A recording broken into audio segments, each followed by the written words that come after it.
L'abril del 1983 va néixer la Fundació per la Pau, fruit de l'impuls d'una sèrie de persones, d'un grup de persones, que pensàvem que l'opinió pública és una eina molt poderosa per instaurar una cultura de pau. Després de 30 anys, doncs, podem parlar de molts èxits.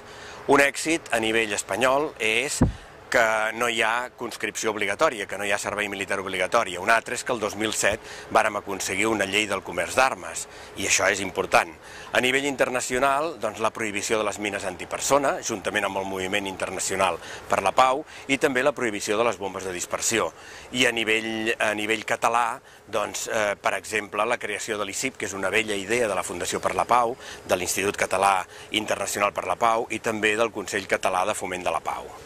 Després de 30 anys, doncs, podem estar contents, però el que volem és incorporar moltes més persones en aquest projecte i ho volem fer des dels nostres valors de sempre, la independència davant de qualsevol opció política i religiosa, la fermesa en els nostres plantejaments, però també l'agilitat i l'entusiasme, però ho volem fer d'una manera més propera.